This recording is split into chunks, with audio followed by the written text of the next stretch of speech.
From our 7 Tasmania studios, your nightly news with Peter Murphy begins now. Good evening, everyone. Households and businesses switching to electric vehicles can now receive help with the purchase of home charging devices. The Tasmanian government expanding its $50 million Energy Saver loan scheme to include the devices. A move the Tasmanian government says will support small families and business. Electric vehicle chargers now being included in the Energy Saver loan scheme after the government expanded it. Households, businesses and the not-for-profit sector will now receive assistance with installing EV charging points. This is an interest-free loan available over a 3-year period. There are no fees, no costs, no upfronts. It is a free loan and to be paid back up to $10,000. Helping families and helping the environment. 21% of Tasmanians' emissions come from transport, and the vast majority of that from the private car. Data from 2023 reveals there are more than 2,500 EVs on Tasmanian roads. We want to get to a day where buying electric vehicles is normal in the market. Typically, the cost of installing an EV charger at home is between $2,000 to $3,000, with 6 infrastructure suppliers across Tasmania. We currently do get a large number of inquiries of people that have bought an EV and would like to use the scheme. However, the state opposition says with a cost of living crisis gripping the country, being able to afford an electric vehicle isn't high on the list of priorities. I think what Tasmanians want to see is action to make electricity use in households more affordable, not just for people who might have a Tesla. New data showing everyday essentials like groceries and power bills have become a burden on household budgets. Pensioner Peter Miller is one of those struggling to keep his budget in the black. We're more conscious about what's going out of the budget, and it's at the moment it's really getting in the red. So it's tough times.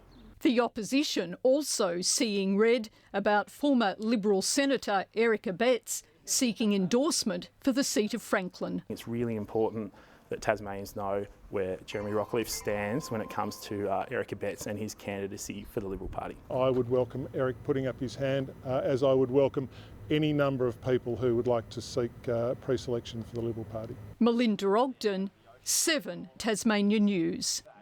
The pending coronation of Princess Mary as Queen has put Tasmania in the spotlight once again, this time through major donation from the federal government to be put towards the conservation of an iconic endangered species. As Princess Mary gets ready to ascend to the Danish throne, her home state, its people and animals are already reaping the rewards. Got us really excited, the fact that firstly, Mary is becoming Queen, but also the fact that it raises the profile of the work that needs to be done with devil conservation. A federal government donation of $10,000 has been given to Wildcare Tasmania on behalf of all Australians as the official gift for the royal couple. The organisation has 60 branches statewide with over 2,000 volunteers. You've got track maintenance, weed control, coast care, as well as looking after our different fauna and flora. Volunteers helping everything from seabirds to raptors and of course the endangered Tasmanian devil.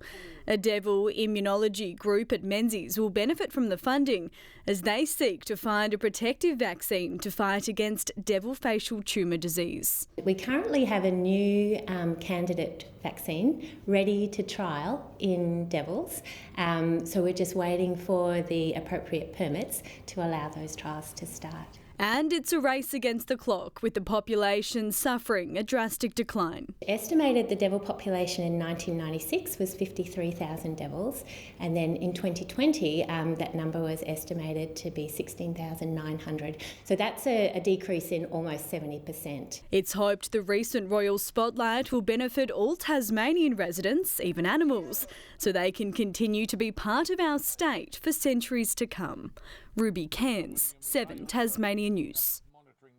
And now also the Jack Jumpers are on board, hoping to foster a long relationship with the soon-to-be Queen of Denmark, offering her and husband Frederick the chance to become patrons of the club, an offer only given to the Tasmanian Governor so far. A title given to people that have had significant contributions, and obviously her contribution globally to the state of Tasmania has been enormous, and we want to recognise that at our club. You may remember Mary, Frederick and their two children took some time to enjoy a match against the New Zealand Breakers on Boxing Day at My State Bank Arena back in 2022, with hopes they will return to cheer on the Jackies again in the future. Hundreds of Tasmanians have ventured south to lap up the Cygnet Folk Festival's final day. The event, running for more than 4 decades, is popular for its live music and masterclasses on site. Quaint most months, excluding January. Cygnet's 42nd Folk Festival, bringing droves of Tasmanians and tourists into town. The annual event tradition for many attendees. We have camper vans, both of us, so we come down with some friends and have a rather lovely time, really an extended holiday. Others experiencing the folklore festivities for the very first time.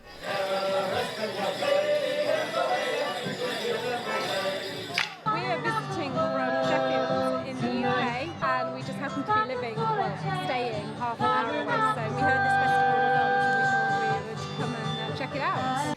The region providing perfect conditions for a day on the green. Last year it was about 10 degrees hotter.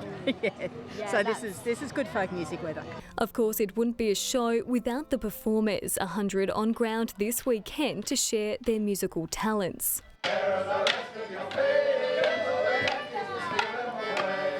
Dave plays the banjo, I play the fiddle, and just any chance to jam we get. It's a sort of a melting pot of a lot of musicians from all around Australia and the world, so the sessions that go on are just incredible. Masterclasses also on offer for those inspired by the pros.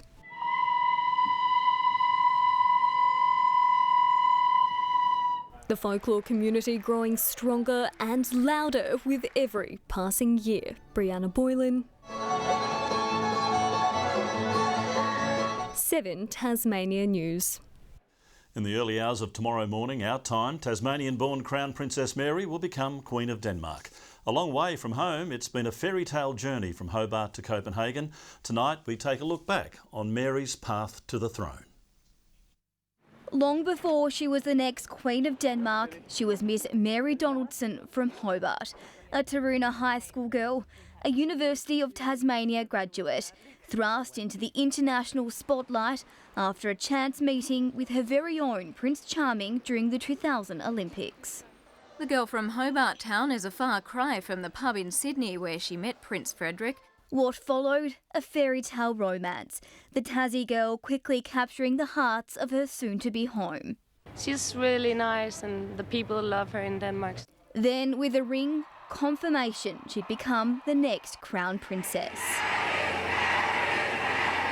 31-year-old Mary Donaldson is set to make history, the first princess to stem from Australia. A trip home to escape the noise of the impending nuptials. An arm in arm with husband-to-be. It's been quite relaxed. It hasn't been too focused. We can come and go pretty much as we please. Her family behind her every step of the way.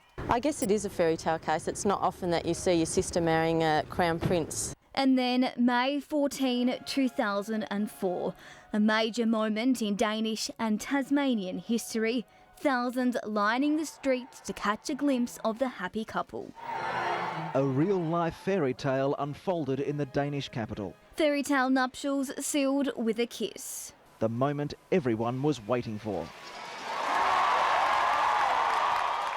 Similar excitement as the princess made her first official visit back to Tasmania in 2005, this time as royalty. Oh, she's so pretty and she's our favourite princess. Since then, official visits have been few and far between, but the Tassie girl never staying away for too long, making multiple unofficial trips home, her most recent just weeks ago, her last before becoming queen. But from now on, they'll be state visits with all the protection and protocol. A crowning moment now just hours away. Victoria Risto, 7 Tasmania News. Good evening. Today, Hobart 21, Launceston 26, as expected, Devonport and Burnie both 22.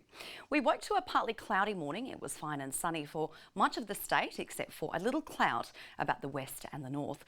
Luncheon Hill 26, Bushy Park 24, 23, the top for both Flinders Island and Friendly Beaches. Lowhead 22, King Island, Grove and Strawn 21. St Helens 20, 19 degrees for both Maria Island and Lyowini. Patchy high-level cloud is seen to the north, with low cloud about the northeast and southwest. It has otherwise been a pleasant day across our wonderful island state. Broad and thick monsoonal cloud continues over the majority of the tropics. Thunderstorm activity is evident over many parts of the country. Tomorrow, a trough extends from the far southwest of WA, extending across to Darwin.